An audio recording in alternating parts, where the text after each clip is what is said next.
20 minute 20 खबर में आपका स्वागत है और आपके साथ मैं हूं अभिषेक। हम अगले 20 मिनट में आपको देश दुनिया की 20 ऐसी खबरें बताने वाले हैं जो इस वक्त न केवल सुर्खियों में हैं बल्कि दिलचस्प और अहम भी हैं। तो शुरू करते हैं 20 मिनट में 20 खबरों का सिलसिला। सबसे पहले देखते हैं राजस्थान की कौन कौन सी खबर इस वक्त अहम है। राजस्थान सरकार ने सूबे में छठी से लेकर 8वीं तक के स्कूलों को 8 फरवरी से खोलने का निर्णय ले लिया है। राज्य में अगले सोमवार से छठी कक्षा से लेकर 8वीं कक्षा तक के स्कूलों को कोरोना वायरस के लिए जारी दिशा निर्देशों का पालन करते हुए खोला जाएगा। स्कूल और कॉलेजों में एक दिन में 50% ही छात्रों को अनुमति दी जाएगी। विद्यार्थियों और शिक्षकों के साथ ही गैर शिक्षण कर्मचारियों को स्कूल परिसर में सुरक्षित शारीरिक दूरी, फेस मास्क और हैंड सैनिटाइजर से संबंधित नियमों का पालन करना होगा। स्कूलों के भीतर प्रवेश कराने से पहले छात्रों की थर्मल जांच भी होगी। आपको बता दें कि इससे पहले प्रदेश में 9वीं से लेकर 12वीं तक के स्कूलों को खोल दिया गया था। अलवर में अपराधियों का खुला राज है और आम आदमियों का जीना मुहाल है। प्रवीण कुमार पर उस वक्त हथियारबंद बदमाशों ने हमला कर दिया जब ये रात को दुकान बंद करने के बाद अपने घर जा रहे थे। भिवाड़ी के फूलबाग थाना इलाके में बाइक पर सवार 3 बदमाशों ने इनकी बाइक को धक्का मार दिया। इसके बाद बदमाश प्रवीण के चेहरे पर पिस्टल मारकर इनसे बैग लेकर फरार हो गए। पीड़ित का दावा है कि बैग में गहने और पैसे थे। मेरा ज्वेलरी का काम है और मैं अपनी दुकान बंद करके घर की तरफ जा रहा था और रास्ते में 3 बाइक सवार आए और उन्होंने उस पर हमला किया। एक बैग था, वो बैग छीन के ले गए जिसके अंदर कैश था। फिलहाल पुलिस सीसीटीवी फुटेज के आधार पर इन बदमाशों की तलाश में जुट गई है। दावा है सीसीटीवी कैमरों की जद में है राजधानी जयपुर। यहां परिंदा भी पर मारता है तो उसकी तस्वीरें सीसीटीवी में कैद हो जाती हैं। एक तो नहीं, 900 से अधिक सीसीटीवी कैमरे से शहर की निगरानी हो रही है। लेकिन सच क्या है, देखिए, आप भी सन्न रह जाएंगे। आपकी और हमारी सुरक्षा की जिम्मेदारी जयपुर कमिश्नरेट पुलिस की है। साथ ही शहर पर किसी भी प्रकार से सड़क दुर्घटनाएं ना हो, जाम ना लगे, इसके लिए जिम्मेदार है जयपुर ट्रैफिक पुलिस। और जयपुर ट्रैफिक पुलिस और जयपुर कमिश्नरेट पुलिस ये दावा करती हैं कि 24 घंटे उनकी नजरें जयपुर शहर पर रहती हैं। लेकिन मैं मौजूदा समय में स्टैचू सर्किल पर हूं। इस स्टैचू सर्किल पर किसी भी प्रकार का कोई सीसीटीवी कैमरा नहीं लगा हुआ, यानी कि जयपुर कमिश्नरेट पुलिस और डीसीपी ट्रैफिक झूठ बोलते हैं कि पूरा जयपुर शहर सीसीटीवी की जद में है। इससे बड़ी बात ये कि जयपुर के सबसे व्यस्तम चौराहा लता सर्किल, गलता गेट, कानोता चौराहा, कलेक्ट्री चौराहा, गवर्नमेंट प्रेस हॉस्टल चौराहा, चोमू पुलिया, हनुमान तिराया, जवाहर सर्किल और एयरपोर्ट चौराहे तक सीसीटीवी की जद में नहीं है। तस्वीरें बस और कार में हुई भीषण भिड़ंत की तस्दीक कर रही हैं। इस हादसे में 40 लोग घायल हुए हैं। ये भीषण हादसा तब हुआ जब झालावाड़ जिले के असनावर से गुजर रहे जूनाखेड़ा घुमाव पर यात्री बस और कार की जोरदार भिड़ंत हो गई और टक्कर के बाद बस पलट गई, जिसके बाद मौके पर हाहाकार मच गया। 40 फीट खाई में वो बस गिरी हुई थी। उसको हमने सब पेशेंटों को बस में से निकाला। हादसे की सूचना पर प्रशासन और पुलिस अफसर मौके पर पहुंच गए और तुरंत रेस्क्यू ऑपरेशन शुरू कर दिया। लेकिन रात का अंधेरा होने के कारण क्षतिग्रस्त वाहनों से घायलों को निकालने में प्रशासन को खासी मशक्कत करनी पड़ी। इस हादसे में करीब 40 लोग घायल हुए हैं, जिनमें से 15 की हालत गंभीर बनी हुई है, जिन्हें झालावाड़ जिला चिकित्सालय के लिए रेफर कर दिया गया, जहाँ उनका इलाज किया जा रहा है। 18 लोगों को रेफर किया है झालावाड़ मेडिकल कॉलेज में और मौके पर अपने प्रशासन में कलेक्टर साहब, एसपी साहब वगैरह गए थे और हम यहाँ मेडिकल कॉलेज में हैं। यहाँ तो अब 10 लोग आए हैं, इसमें 4 लोग तो गंभीर में है लेकिन कोई कैजुअल्टी नहीं है। तस्वीरें 2 लेकिन अंजाम एक। अवैध शराब का अंत। अवैध शराब पर गांव वालों का गुस्सा पुलिस की समझाइश का नतीजा है। कोटा पुलिस ने पंचों, प्रधानों और ग्रामीणों को अवैध शराब को रोकने का संकल्प दिलाया है। गौरतलब है कि कोटा के अनंतपुरा इलाके के कलम का कुआं गांव में भारी मात्रा में अवैध शराब का कारोबार चलता है। बार बार की पुलिस की कार्रवाई का भी जब कोई नतीजा नहीं निकला तो पुलिस ने समझाइश का रास्ता अख्तियार किया और राहत की बात यह है कि उसका नतीजा भी नजर आ रहा है। अवैध शराब के खिलाफ पाली पुलिस ने भी अपनी मुहिम तेज कर रखी है। सोजत थाना पुलिस ने 5 लीटर अवैध हथकढ़ शराब को जब्त कर 1000 लीटर वॉश को नष्ट किया है। इस सिलसिले में पुलिस ने एक आरोपी को भी गिरफ्तार किया है। मतलब साफ है, मरूदरा में अवैध शराब का कारोबार करने वालों की अब एक नहीं चलेगी। या तो अवैध धंधा समेटें या अंजाम भुगतने के लिए तैयार रहें।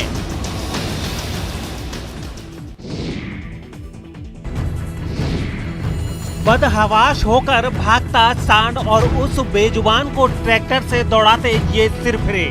आप में से कुछ को भले ही ये वीडियो रोमांचित कर रहा हो, लेकिन इस तस्वीर में एक सीख है।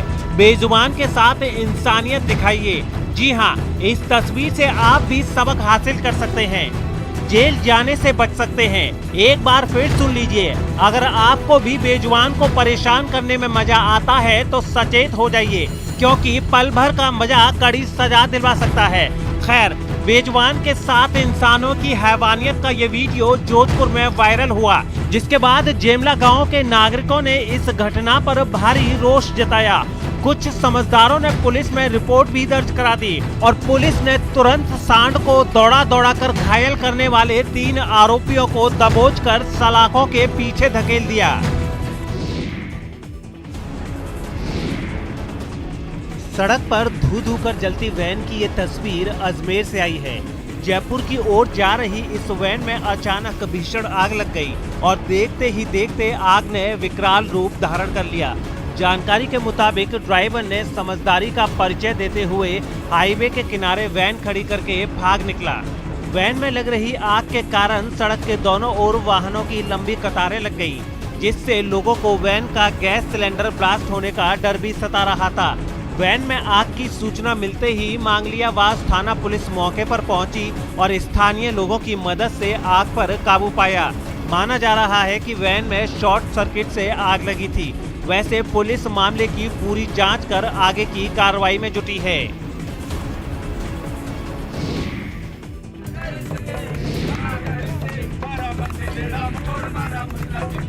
पुलिस की देखरेख में नुक्कड़ नाटक, इसलिए नहीं कि नाटक से सांप्रदायिक सौहार्द बिगड़ने का अंदेशा है या अमन चैन में आग लगने का डर है। इसलिए है कि आप सकुशल घर पहुंच सकें। बेटा कहाँ जा रहे हो, कहाँ जा रहे हो? तो बेटा आराम से चलाओ गाड़ी, तेज कहाँ दौड़ा रहे हो? भाई मैं तेज चलाता हूँ गाड़ी। क्यों? मजा आता है। बीकानेर में सड़क सुरक्षा माह के तहत नुक्कड़ नाटक के जरिए लोगों को सड़क सुरक्षा का संदेश दिया गया। स्कूल लेकर जा रहे हो ना? हाँ। तो इनका जीवन बचाने के लिए लेकर जा रहे हो। कैसे आपने 15 बच्चे भरे? अब जगह नहीं है, आपको पैसों के चलते इन बच्चों की जान को जोखिम में डाल रहे हो। ट्रैफिक पुलिस ने जिला कलेक्ट्रेट पर आयोजित इस नाटक के माध्यम से लोगों को यातायात नियमों के प्रति जागरूक किया। इसका मकसद यही है कि लोग ज़्यादा से ज़्यादा अवेयर हो, सड़क सुरक्षा के संबंध में जो भी नियम है, कानून है, उनका पालन करें। तो आप भी इन नियमों का पालन कीजिए और सुरक्षित वाहन चलाइए और सुरक्षित घर पर जाइए। बाइक पर सवार होकर सायरन बजाते सड़कों पर निकला ये जत्था उस अभियान की तस्वीर है जिसे जयपुर पुलिस कमिश्नरेट ने लोगों को महिला की सुरक्षा और सशक्तिकरण के प्रति जागरूकता के लिए निकाली है। 15 फरवरी तक चलने वाले इस अभियान के तहत पहले दिन निर्भया स्क्वाड से जुड़ी महिला पुलिसकर्मियों ने बाइक रैली निकाली। अभियान का लक्ष्य युवाओं को महिला सुरक्षा और उनके साथ होने वाले अन्याय के अलावा कानूनी प्रावधानों से जागरूक कराना है। लोगों से यही अपील भी है और इस जागरूकता अभियान का मकसद भी है कि महिला के प्रति कोई भी अन्याय, किसी भी प्रकार की गलत चीज़, उसकी गरिमा को ठेस पहुंचाने वाली कोई भी बात, छोटी से छोटी बात अगर किसी के सामने हो रही है तो लोग उसका विरोध करें। कि महिलाओं की सुरक्षा को लेकर बने हुए कानून में क्या क्या प्रावधान हैं और महिलाओं के साथ होने वाले कौन कौन से व्यवहार अपराध की श्रेणी में आते हैं। हर स्कूल कॉलेजेस में जाके युवा को इंगेज करके उन्हें बताया जाए कि क्या क्या चीज़ें नए कानूनों में जो संशोधन हुए हैं उनके अनुसार अपराध है, जिससे उनको जानकारी हो और वे इस तरह की हरकत करने से पहले कानून में जो भी उसके लिए सज़ा का प्रावधान है उस चीज़ के बारे में सोचे और इस तरह की घटनाएं करने से पहले कुछ सोचे और रुके। असां में जुलम बणियो है, बदो जुलम बणियो रुपये बदा बैठा पिना न लाऊंगा।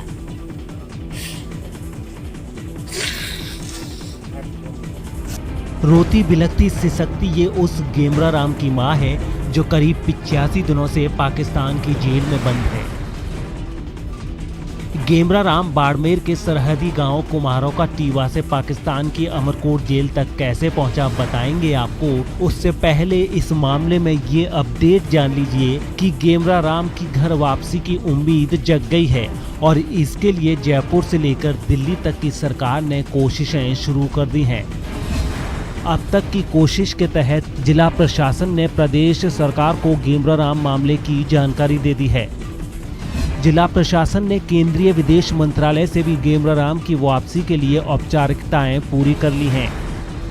पाकिस्तान ने भी गेमरा राम के सिंध के अमरकोट जिले की जेल में होने की पुष्टि कर दी है।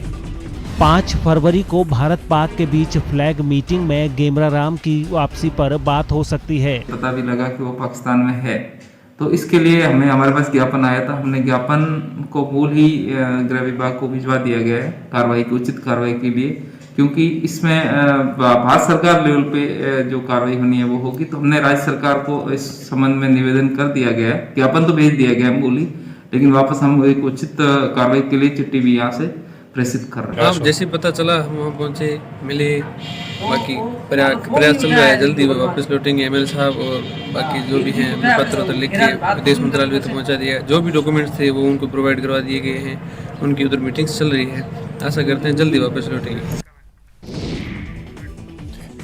तो चलिए 20 मिनट 20 खबर में अब देख लेते हैं कुछ अन्य राज्यों की खबरें।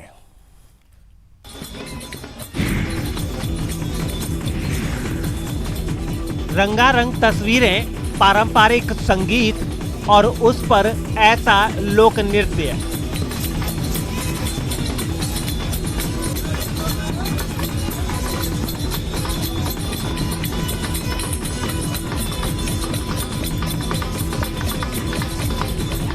तस्वीरें दिल्ली हाट की हैं, जहां उपराष्ट्रपति एम वेंकैया नायडू ने आदि महोत्सव का उद्घाटन किया। इस मौके पर उपराष्ट्रपति ने कहा कि वे आदिवासी ही हैं जिनके पास शहरी आबादी को सिखाने के लिए बहुत कुछ है। उन्होंने विकास के ऐसे मॉडल का आह्वान किया जो उनकी विशेष पहचान को संरक्षित करे। उपराष्ट्रपति ने कहा कि उनकी संस्कृति उनकी पहचान है।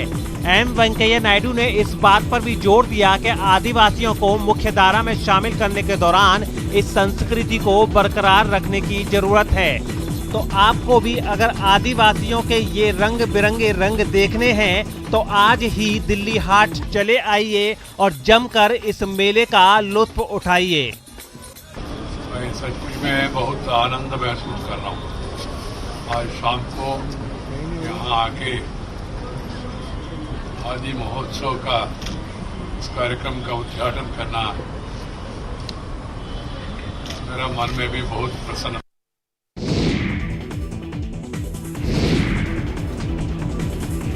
खाने की तरह ऑर्डर कीजिए और घर पर फ्यूल मंगवाइए। जी हां, जल्द ही आप घर बैठे पेट्रोल डीजल मंगा सकेंगे।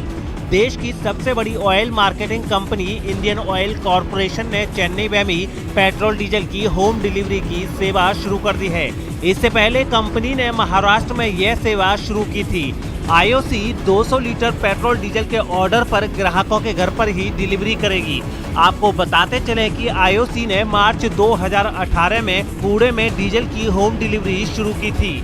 शुरू में कंपनी होम डिलीवरी की सुविधा सिर्फ डीजल खरीदने पर दे रही थी, लेकिन अब आईओसी की तरफ से पेट्रोल की भी होम डिलीवरी शुरू कर दी गई है। GoFuel is a startup which started with the initiative to ensure that your fuel delivery is at your doorstep.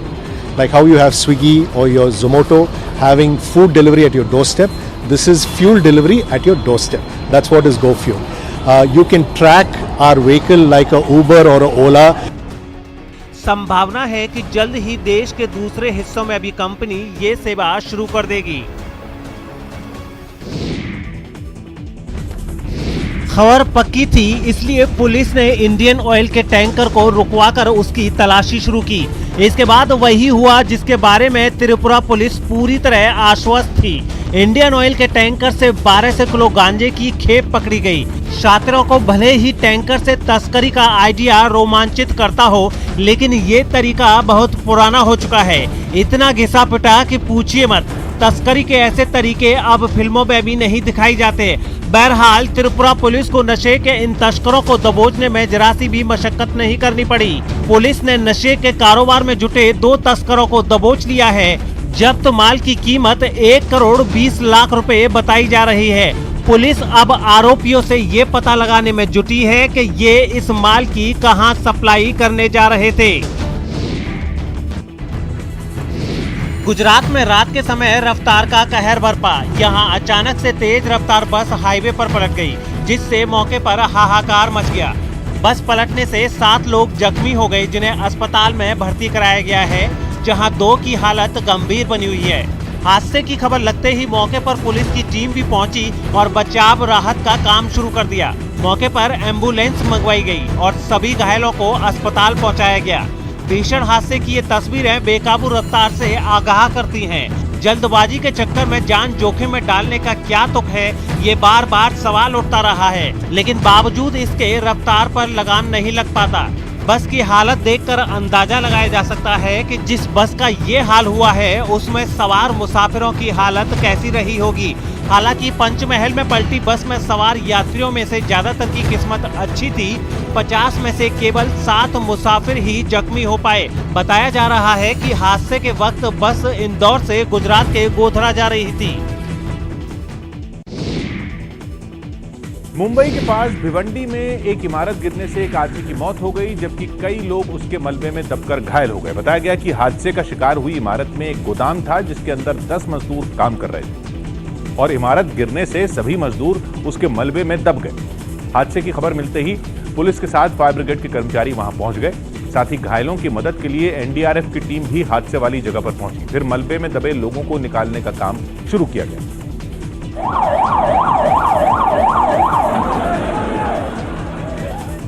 एक एक करके मलबे में दबे लोगों को बाहर निकाला गया और एम्बुलेंस में अस्पताल भेजा गया। मलबे में दबने से कुछ लोगों को मामूली चोटें आईं, जबकि कुछ लोग बुरी तरह जख्मी नजर आए। इस हादसे पर प्रशासन ने भी सख्त रुख अपनाया और जिम्मेदार लोगों के खिलाफ कड़ी कार्रवाई का भरोसा दिया। ओनर कौन है जगह के, इसने चलाने के लिए लिया था या लीज पे लिया था, ये सब जानकारी मिलने के बाद वो हिसाब से गुनाह दाखिल होगा उसमें। राहत और बचाव दल की मुस्तैदी से मलबे में फंसे ज्यादातर लोगों को वक्त रहते निकाल लिया गया, जबकि एक आदमी की इस हादसे में मौत हो गई। अभूतपूर्व स्वागत सत्कार की ये तस्वीरें गोरखपुर के उस सपूत की है जिसने अफ्रीका महाद्वीप की सबसे ऊंची चोटी किलिमंजारो पर तिरंगा फहराकर अपना और देशवासियों का मस्तक गर्व से ऊंचा कर दिया है। इस अभियान के लिए पर्वतारोही नीतीश को उत्तर प्रदेश के मुख्यमंत्री योगी आदित्यनाथ ने तिरंगा देकर माउंट किलिमंजारो को फतेह करने के लिए रवाना किया था। लेकिन तिरंगा फहराना इतना आसान नहीं था। खून जमा देने वाला -20 डिग्री का तापमान था, पर नीतीश का हौसला नहीं डिगा। नीतीश 26 जनवरी की सुबह 6:50 पर अफ्रीका की सबसे ऊंची चोटी माउंट किलिमंजारो पर भारत का गौरव तिरंगा फहराने में कामयाब रहे। इसके बाद गोरखपुर लौटे नीतीश का नायकों वाला स्वागत किया गया। पूरा शहर अपने लाडले को बधाई देने सड़कों पर उमड़ आया। ये अफ्रीका महाद्वीप की सबसे ऊंची चोटी माउंट किलिमंजारो फतेह करके आया हूँ मैं 26 तारीख को सुबह 6:50 पे। और इसके बाद मेरा यही है कि मैं अब विश्व की जो 7 महाद्वीप की सबसे ऊंची चोटियां हैं उनको फतेह करने के लिए अब अगला लक्ष्य रखूंगा। और इसमें कठिनाई तो हर तरीके से आई है और लोगों ने मुझे सपोर्ट भी किया। चंडीगढ़ में पंजाब के मुख्यमंत्री कैप्टन अमरिंदर सिंह ने मार्च 2022 तक राज्य के ग्रामीण क्षेत्रों के सभी घरों में पाइपलाइन से पीने का साफ पानी मुहैया कराने के लिए हर घर पानी हर घर सफाई मिशन की वर्चुअल शुरुआत की है। इसके साथ ही पंजाब ये उपलब्धि हासिल करने वाला देश का पहला राज्य बन गया है। मुख्यमंत्री ने इस मिशन के लिए मेगा नहरी जल सप्लाई स्कीम का उद्घाटन किया। इसके तहत मोगा जिले के 85 गांवों को कवर करने के साथ साथ 172 गांवों के लिए 144 नई जल सप्लाई योजनाओं में आर्सेनिक और आयरन हटाने वाले 121 प्लांट शामिल हैं।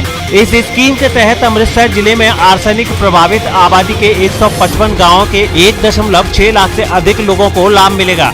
विश्व बैंक, भारत सरकार के जल जीवन मिशन, नाबार्ड और राज्य के बजट में से इस स्कीम के लिए फंड दिया जा रहा है।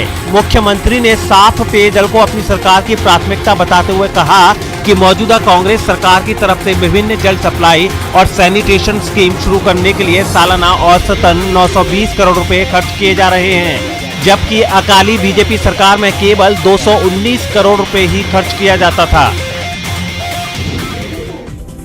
राजधानी रायपुर में डबल मर्डर से सनसनी मच गई। पूर्व मंत्री डीपी धृतलहरे की बहू और पोती का शव घर में मिला। खमराडीह थाना इलाके में घर में ही दोनों का शव मिला है। पति द्वारा पारिवारिक रंजिश में हत्या की आशंका जताई जा रही है। सर्च करने में वहां पर एक दीवान था, उसके अंदर 2 लाशें थी, जिसमें एक नेहा धृतलहरे और उसकी बेटी अनन्या धृतलहरे जो कि 9 साल की थी, उसकी मां 30 साल की थी। दोनों की बॉडी मिली। इसमें लगातार पुलिस के द्वारा पूछताछ की जा रही है। 2 संदिग्ध हैं जो वहां पर मिले हैं घटना स्थल में के पास ही, उनसे पूछताछ जारी है। वहीं सूचना मिलने पर मौके पर पुलिस पहुंची और मौके से जरूरी सबूत जुटाए हैं। हाई प्रोफाइल मर्डर को लेकर पुलिस फूंक फूंक कर कदम रख रही है। अब ये शांतिपूर्ण प्रदर्शन उग्र होता जा रहा है। वहां से सामने आई तस्वीरों में कुछ ऐसा ही नजारा दिखा, जिसके बाद सुरक्षा बल के जवानों ने हंगामा कर रहे लोगों पर पानी की बौछार की ताकि उग्र होते आंदोलन को ठंडा किया जा सके। इससे पहले सुरक्षा बल और प्रदर्शनकारियों के बीच जमकर धक्का मुक्की हुई, क्योंकि पनडुब्बी घोटाले के आरोप में फंसे नेतन्याहू को घेरने के लिए कुछ लोग नकली पनडुब्बियां लेकर प्रदर्शन में शामिल हुए और उन्हें हाथों में उठाकर नेतन्याहू के आवास की तरफ बढ़ने लगे। लेकिन सुरक्षा में तैनात जवानों ने उन्हें बैरिकेड लगाकर रोक दिया, जिसके बाद प्रदर्शनकारी भड़क गए और वो लोग बैरिकेड तोड़कर आगे बढ़ गए। हालांकि जवानों ने उन लोगों पर सख्ती बरती और उनके इरादों को नाकाम कर दिया। अमेरिका के कैलिफोर्निया में बर्फीले तूफान की वजह से लोगों को काफी मुसीबतों का सामना करना पड़ा। हालात इतने खराब हो गए कि वहां की सड़कें जानलेवा हो गईं और फिसलन की वजह से उस पर गाड़ियों का चलना तक मुश्किल हो गया। एक हाईवे पर तो एक ट्रक पलट ही गया और उसमें आग लग गई। हादसे के बाद चारों तरफ धुआं छा गया। बचाव दल के लोग हालात को संभालने में लगे रहे। मदद के लिए कुछ हाइड्रोलिक क्रेन भी वहां मंगवाई गई, जिसके बाद दमकल विभाग के कुछ लोग तो लपटों पर पानी की बौछार करते दिखे, जबकि कुछ लोग ट्रक में रखे सामान को बाहर निकालने में जुट गए। इस हादसे में ट्रक के परखच्चे उड़ गए, जबकि ड्राइवर को बचा लिया गया। वहीं एक दूसरी तस्वीर में एक हाईवे का बड़ा हिस्सा पानी में बह गया। इतना ही नहीं, भारी बारिश की वजह से कुछ इलाकों की सड़कों पर लबालब पानी भर गया, जिससे लोगों को आने जाने में काफी परेशानी हुई। फिलहाल इतना ही। नमस्कार।